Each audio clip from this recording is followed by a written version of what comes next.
Is it on? Online? It is on. Okay, so uh let's see, I can't stream for that long or be very loud because there's guests over here, I guess, for a few days. But there was a there was something that happened that I have to share. It's a few days ago I was praying I think because I thought God was telling me to do something uh that I really do not want to do. That's something that someone with my personality would never do on his own.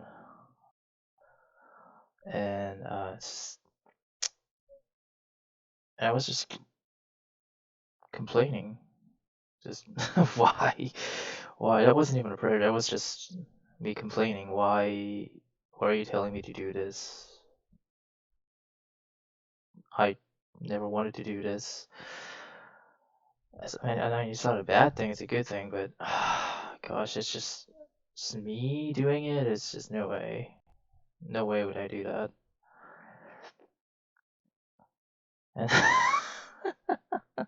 gosh. Oh.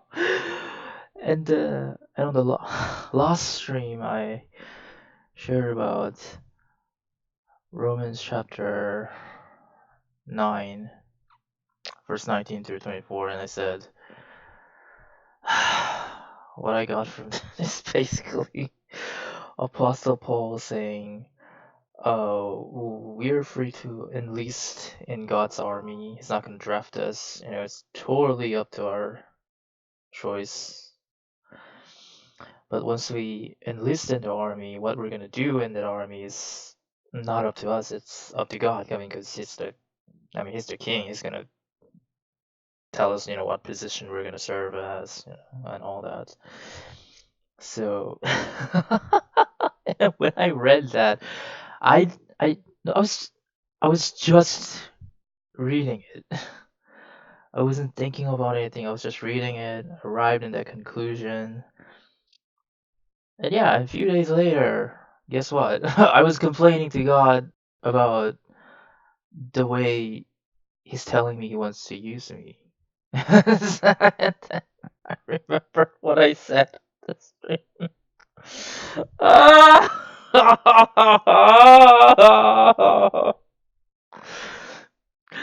Oh my gosh. And I said on the stream that it is not our choice to, decide on the ways that we're going to be used. And it's up to God.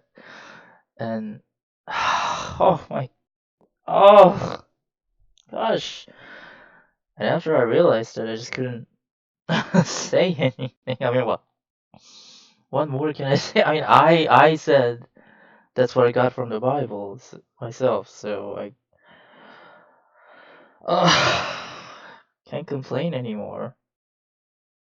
I mean, the Bible is very clear on, how should I say it, um, us having to follow God's will.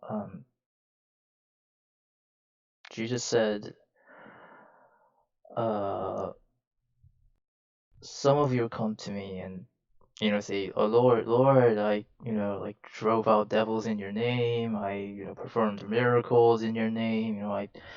I do have faith in you. I confess my faith all the time.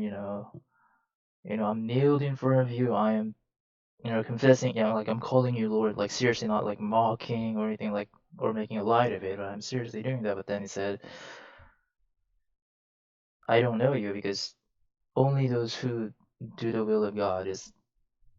So I'm guessing those people they served God, or so they thought, and they were doing work of God, but it's just that they never asked God for His will or how He wanted to use them, and they just did things that they served God in ways that they wanted to serve.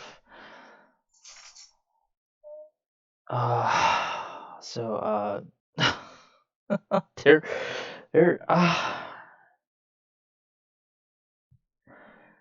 It's just, gosh, I just had a hardest time getting over the fact that, I mean, there are clearly people who would love to do what God is asking me to do.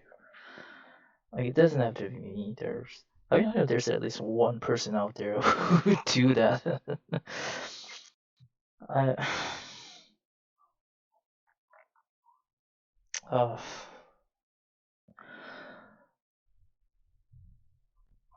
and it is very scary because for me to accommodate that, for me to do the job that he's asking me to do, I have to completely change who I am.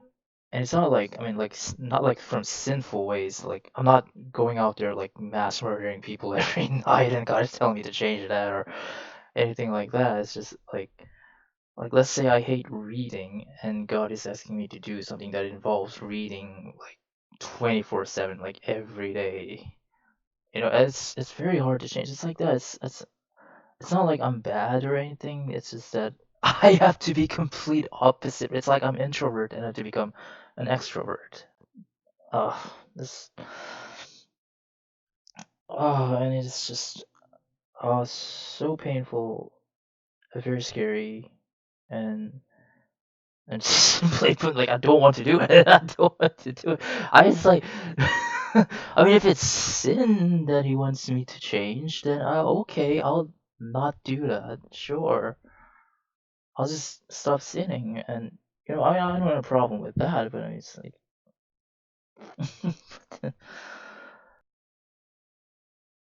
uh, and I think it's constantly, I guess it's this analogy, should I say, is made constantly throughout the Bible, is that you'll be able to judge someone by the fruit that they bear, and apple tree is not gonna go out there and say, I'm gonna bear pineapple and somehow, you know, do that. We're not gonna see that. It's just apple tree is gonna bear apples,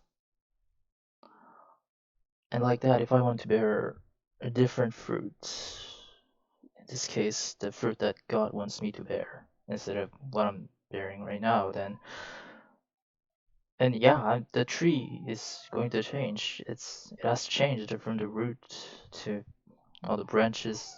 I've changed completely. My dog is also in much pain. It's just, oh, it's, I mean, still, that's such a good analogy, though. Like, wow, people were so smart back then, unlike me. Jeez, they're bearing fruit and the tree changing, right, from the roots. I have to completely just become a different person for me to bear the fruit that God is asking me to bear. Oh man. Oh, this is gonna be a train wreck. Oh, this is so. Oh, okay, okay, okay. Oh man. Oh man. I mean, me having this kind of doubts and a certain uncertainty is already a proof that I lack faith. It's like, I, I think many people heard it, but they describe trusting God as something like, you're just jumping off the cliff without any rope or any safety measures, and can you trust God that He'll catch you, even though you're clearly to others look like you're killing yourself. I'll pet you. Okay, okay, okay. Just be quiet for a bit, please. Okay. Anyways, where was I? Yeah, and for me to say, constantly just look back and ask like, "Oh God, are you there? Are you there? Should I really do this? Can I really do this? Are you sure I'm not gonna like, totally ruin myself or like all that?" That's that shows lack of faith that I don't trust that he'll catch me when I jump off. So I mean, I've been praying for faith. I've been reading Bible, and I'm just trying to encourage myself. All that. Still, I'm lacking faith. Not enough faith to just jump off, like, you know. So I mean, but I still, I'm not giving up. I just said, what if I just close my eye and jump? You know, he'll catch me. That's okay. And I mean, it's not like I'm trying to like become a really bad person or anything like that. It's just changing my personality from one person, like personality A to B, and it's not like a terrible thing. It's just man. But what is this fear and uncertainty that pops up in my head all day long, all day long? Gosh, like what is so bad about changing personality? Why does it scare me?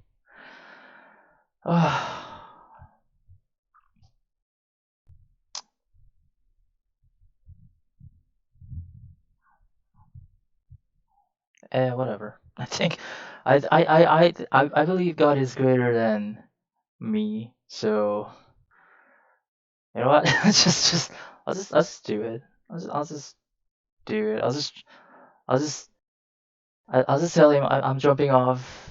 You catch me. I'll do it. Just you do it. I just no. Like I just can't do it myself. So geez, I talked for longer than I thought. Okay, well that's about it. Yeah. I bet no one is watching, but thank you for whoever is watching in the future, maybe on YouTube or wherever it may be. And God bless you too. And I'm not sure if I should be saying this, but sometimes I think you need to just jump, even with doubt. Even though you can't completely trust God, you just. I mean, I mean that's why we decided to believe in God, right? Because we told ourselves, or I guess God told us, and also we believe that it's it's better that we have met God, even if we suffer or if we lose something or whatnot, than to not lose or to not suffer and not have met God. So, I mean, even if it might scare us or, make us worry, it's gonna get worse, oh, what if, blah, blah, blah. I mean, just do it. It's okay. God is graceful. He's not gonna say, what are you doing? That's not what I asked you to do. Okay, I'm just gonna let you die. No, he's not gonna do that. It's just if let's say what I think that God is telling me to do right now is actually not what God is telling me to do, or it's just me wanting to do it. I don't know why I would want to do it. I really do not want to do. But anyways, and like I just said, I just say screw it and just jump off. God catch me. Then he's not someone who's just gonna say, "Well, I didn't ask you to do that," and just abandon me. He's still going to catch me and then tell me, kid, that's not what I asked you to do. So try again. so, just don't be discouraged like me. Yeah. All right, bye for reals now. Bye.